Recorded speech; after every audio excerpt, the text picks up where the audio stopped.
This is the Worldwide Sports Radio Network, and my name is Eric, and this is Job in the Mouth. We're here at Super Bowl 59 at Radio Row.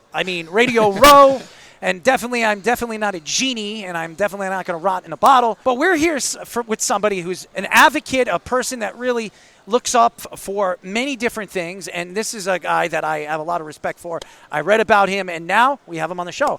We have Stan Slovin, the president of Rebecca's Dream. How are you, Stan? We are great. First of all, thank you so much for having us on Job in the Mouth. This is a pleasure, and also being on Radio Row with both of you. Yeah, absolutely. So no, it's a great honor. It's a great experience. We've been just talking about mental health advocacy with obviously going on with the sports world, not just like football and the NFL, which is doing a lot of stuff right now with concussion protocol, CTE stuff, but the whole world of sports is coming out saying, hey, you know what? It's okay to not be okay. Let's talk about this stuff. Yeah. It's interesting. We spoke about CTE so many times on our show. We've interviewed so many athletes that's had problems after the game. I mean, grade 1, grade 2, grade 3. And it's crazy because as much as I think the NFL is trying to help these athletes, I don't think they're doing enough. What are your thoughts to that? First of all, it starts early on. So the NFL could only do so much, and I think in the last few years you've seen a lot of the NFL players come out and say, hey, you know what, I'm suffering or I'm going through this. So you have your leaders out there, and you have your figures that want to help these young adults. But it starts in the community, and I think really one of the reasons why the NFL is trying, for the awareness is that they're starting to see their veterans be affected. Okay, they're losing 24,000 collegiate athletes a year. Think about committing suicide. Wow. 1,100 do. You know what? That's an eye-opener for the NFL. And it's not just for that sport. It's for all the sports. I mean, you guys are involved in all these sports and everything. You hear, it's tough because, years ago when we were, obviously young or whatever, you couldn't talk about I'm getting up there, man. Right? It's taboo. It's taboo. I am. I mean, how old do you think I am, by the way? I'm thinking like, that whole 31 to 39. Well, wow.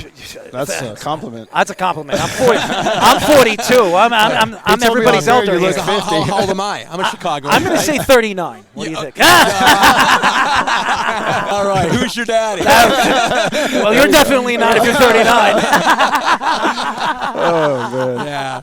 But no, go back is right now they're trying to get into the communities and the schools, and it's all about getting the parents to talk to the kids. Think about it. If you're a collegiate athlete or you're a potential, you can't talk about that with your parents, right? Because that's potentially going to be a game breaker. So I don't. So I played a little background on me. I played baseball at LSU. Played in major leagues for the Yankees, for Cleveland, for Texas. I don't think we had somebody to go to at LSU while I was there. And this is in 2012. So 2012, I don't think we had anybody. Now, when I got to New York, we had a designated sports psychiatrist that was there. When I got traded to Cleveland, we had a female sports psychiatrist. And then in Texas, we had another male.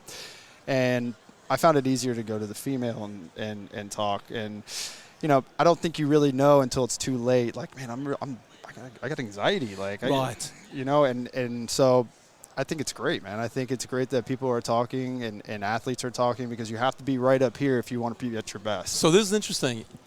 You hurt your knee. Yes. Okay, I hurt my shoulder. I go right. Exactly. I've had 2 elbow surgeries. Okay, you go into that locker room. You get an MRI. You get that surgery. You get that rehab. You are back on, and you are like, okay, there's no mental health door in these locker rooms. Right. That's the eye-opener. So, yes, even though the schools are trying to do a little bit more, it's going to take a lot more to reduce that stigma. So the stigma's still out there. Yeah. And, again, the hard thing is, like, if I say something, am I embarrassed to say something? Or should I be ashamed to say something? Or, come on, get back out there. You're okay. Right.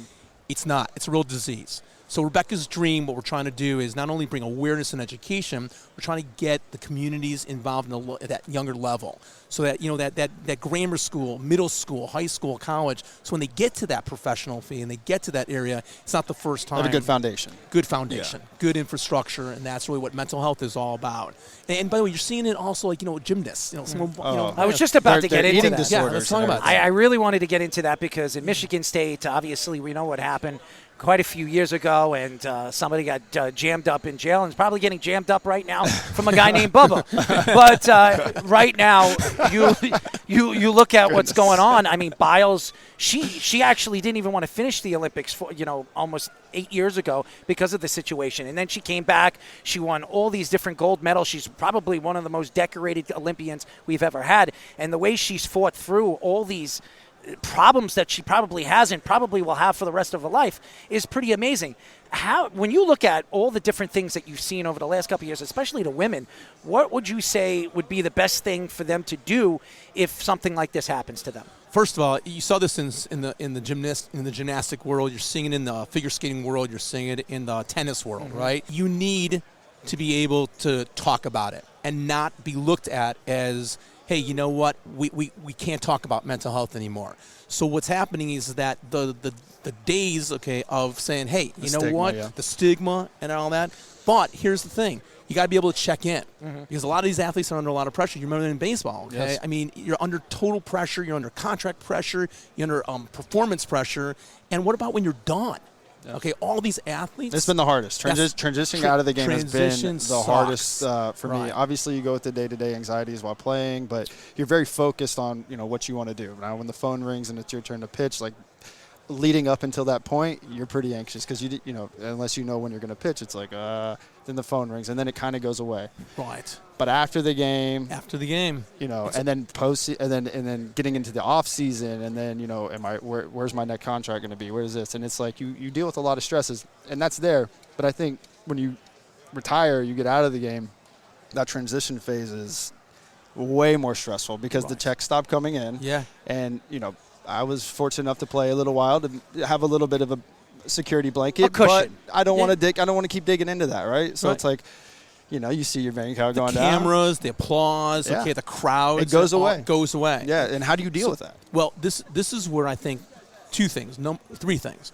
First, there's programs out there that are created so that not only athletes, but anyone in the area of challenges after or challenges in transition. So we do a thing like teens in transition, college years. Think about that. High school kids going to college. Biggest mental health issue. Second leading area of death is mental health and suicide. The transition. Kids going into college. Are pressured. They're under grades. They're leaving their homes. They don't get into the fraternity or the sorority that they want to get into. All those like that.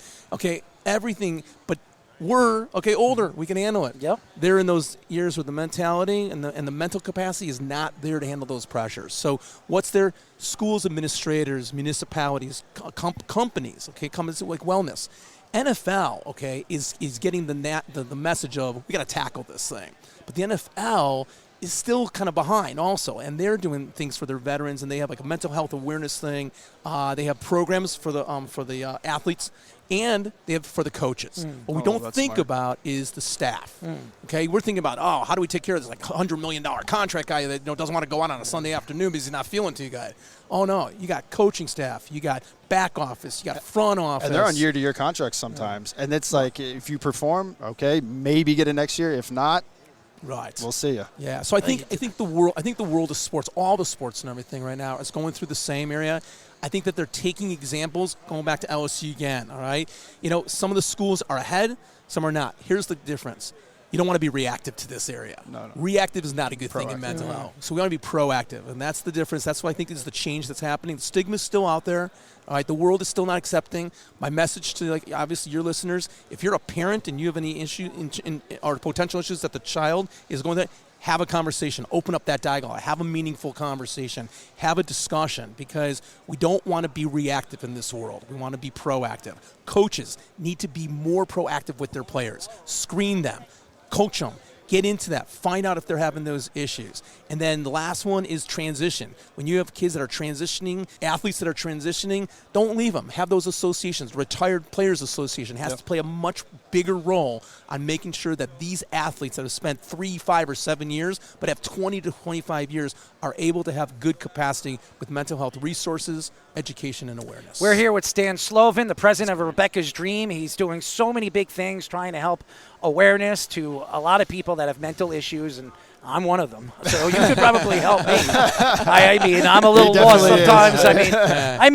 It's funny because I met Nick Goody, and the funny story with Nick, he came on our show, and then after the show, he was like, man, he actually called me after the show. He's like, man, you're great. You're crazy, man. You lost it. And what makes me different, and what I see about people is be yourself. It doesn't matter if you're weird, you're crazy, or nuts. if you're yourself, it brings out your personality. And I think that's something that a lot of people in this industry don't do enough of. People are afraid to be judged. And everybody's got problems. So when you say be yourself, Yes. help me understand that in terms of like how I agree. I mean, that's a great transition, but we don't see that happen as much. Yeah, and the problem is that you have all these people. They want to be politically correct. Yes, you have the NFL, you have the NFL, you have the NBA, you have the NHL, you have all these companies that are looking at you, and they're like, do I want to work with this guy because he's funny and he's crazy and he's like one of those guys that, might hit a home run or maybe strike out? Or do I want to work with a guy that's going to bring out content that somebody doesn't have, that's unique and different, and it's going to drive fans to realize that you can be whatever you want, just be yourself. And when you're done, give back. And give back. 100%. And that's what I want. And if we can just, I'm sorry. No, it's all right. What I don't understand about some of the things, and I'm not putting anybody down to go out there and work their asses off to put out the content, and we talk about it all the time. But when you realize that you are the best at what you do and you don't get the recognition, that bothers me. Because you put the work in, you work so hard, you drive yourself to be the best that you can be and beat everybody, all the opposing people on whoever they interview or whoever they're talking to, and give the knowledge and make them laugh by doing it. I think people are lost to understand where the business is and where the business isn't going. They need people like us that is going to give a different look to the media world, to the sports world, to the comedy world, and realize that you can be whatever you want to be. The problem is people their mental issues and their capacity says, I can't do it because that guy can't do it and he's more talented than me. But they don't realize that they have the talent. If all they have to do is go out there and work for it and go after it, just like he did as a baseball player. He's 5'10". I mean, there are guys. 6'1" on my baseball card. I had 6'1". I mean, you have Joba Chamberlain, who's a part of our show. He's 6'3". He's a monster, and maybe that's why he throws 97, 98. This guy throws 94, 95, and he was like 4 inches smaller than him. He had little man syndrome. You know what I mean? No. So, Earl, I'll say two things. First of all, we're honored that you guys consider mental health as a key issue to talk about on Radio 100%. Row and during the sports world. And you lived it. Empathy, being better listeners. If we can just have a little bit more empathy and have people just listen a little bit more, just open up the dialogue, let them empty up their buckets, and just have that meaningful dialogue. I think that, one, the mental health world, would be better served. But I think people will learn this, like, hey, listen, this is a real thing. And we have to really curb this early on. So, I appreciate you guys. I think you're awesome. I think everything that you've done for the industry and what you're doing for, obviously, Rebecca's Dream, I think it's incredible. I don't understand some people on why they sponsor or they try to drive a product or something that they really have their heart set on it, because some of them are not doing it for the right reasons. They're doing it for other reasons to benefit themselves or other people around them. I can tell you're sincere. He's genuine. You're genuine, and I think that, to me, is what makes you unique. And to me, I would absolutely love to work with you on your future endeavors with Rebecca's Dream. Thank you. Rebecca'sDream.org is a great area for anyone to get. Remember, 988. That's the crisis hotline. So we always talk about that. That's your national hotline. But Rebecca'sDream.org, programs, resources, anything to help people get through.